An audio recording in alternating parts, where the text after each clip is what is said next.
Hungry. That's right. Let's try. What am I? Always. What bear am I? Zoning out. Okay, last one.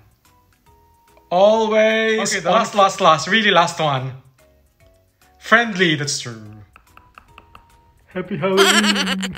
Mali, ako si Jeff at kayo ay nanonood ng Jeff Swiss TV. Pwede mo akong i-follow sa Instagram na nandito sa baba. Pwede mo rin akong i-follow sa Facebook na nasa itaas. Hello everyone! Dahil 1st of November today, ang ating magiging vlog ay tungkol sa sementeryo.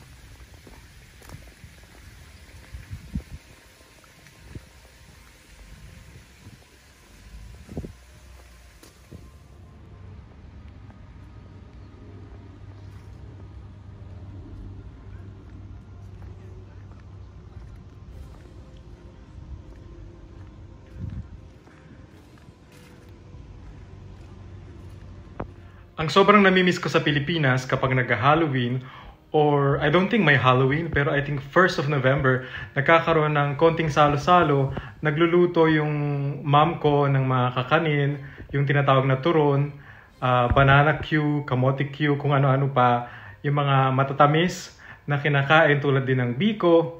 Yan yung mga namimiss ko sa Pilipinas na dito hindi mo nagagawa.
Ang sementeryo dito sa Switzerland ay napakalinis. Mukha siyang isang parke kung saan maaari kang maglakad any time of the day.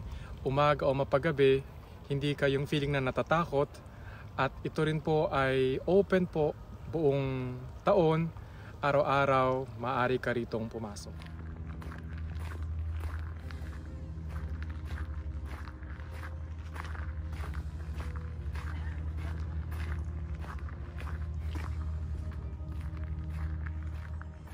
Ang sementeryo dito sa Switzerland ay napakalinis. Araw-araw mayroong naglilinis dito at para na rin siyang isang park kung saan pwede kang maglakad any time of the day, any time of the year. At hindi siya yung tipo na parang nakakatakot tulad sa Pilipinas na pagdating ng 1st of November, nagkakaroon ng mga stories about ghost, yung mga iba't ibang stories na nakakatakot. Pero dito, ang 1st of November, very normal at hindi siya mayahalin tulad sa Pilipinas.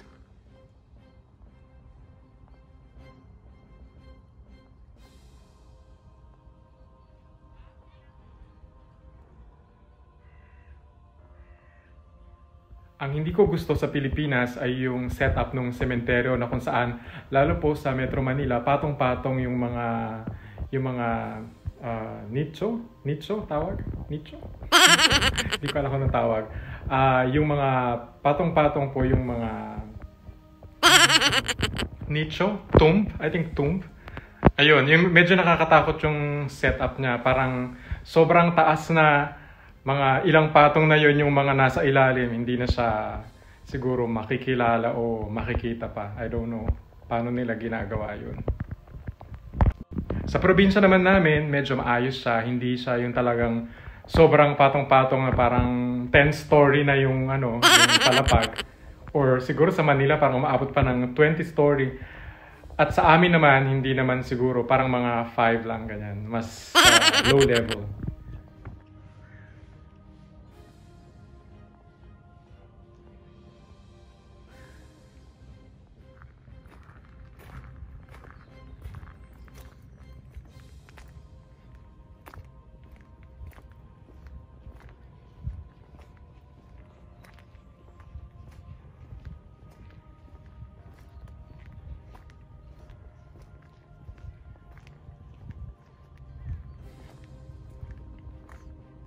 Kung inyo pong makikita, may mga bulaklak po dito na halos fresh pa dahil ang mga Swiss po, regular po nilang binibisita ang kanilang mga yumaong kamag-anak at nagtitirik po sila ng kandila.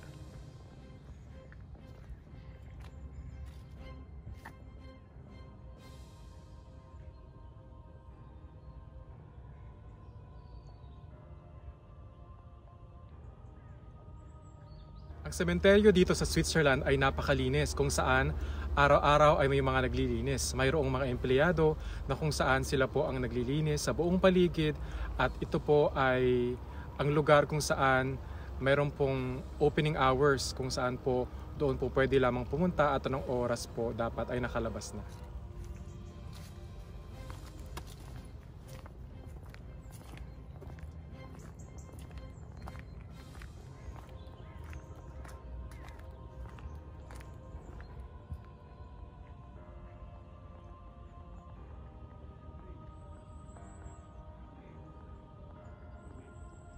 Isa rin sa kakaiba sa probinsya namin sa Pilipinas, kung sa Nueva Ecija ay nagkakaroon ng caroling na usually nagaganap lang pag Christmas. Di ba may mga Christmas carols, kumakanta yung mga bata, nagkakaroling sila, pumupunta sa mga bahay-bahay.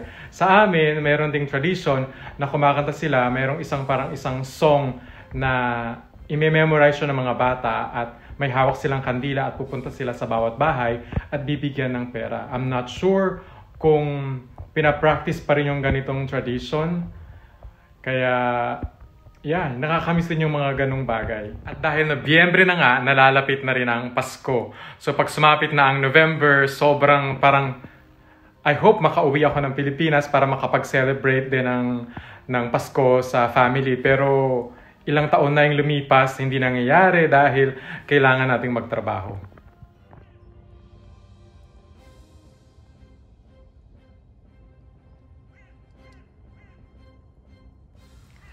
Ang Switzerland ay hindi famous sa Halloween.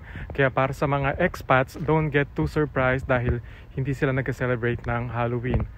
Pero may mga homegrown alternatives naman ng Switzerland kung saan nag-celebrate sila tulad ng mga carnivals, ngunit ito ay sa ibang mga buwan.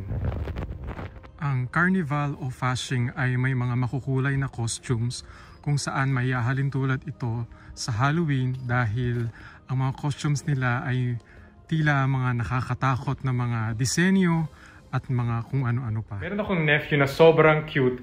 Nasa Texas siya. Ang pangalan niya ay Aiden. At first time niya mag-celebrate ng Halloween. Nag-costume siya, the little pumpkin. At ito, makita niyo siya dyan. Ayan, siya yan. At nagkausap kami ng sister ko kagabi. Pinakita niya kung paano nagaganap yung Halloween doon sa parang village nila. At super nice kasi naka-costume yung mga parents, naka-costume yung mga bata. Nagti-trick or treat sila, pupunta sa mga bahay-bahay, kumukuha ng mga candies. Pinapractice pa rin yung social distancing. At sana meron din dito sa Switzerland. I think before kung saan ako tumira, doon sa probinsya na pinagtiran ko nung unang-una, may mga trick or treat din. Pero dito po sa city, sa Zurich, wala pa akong nakita.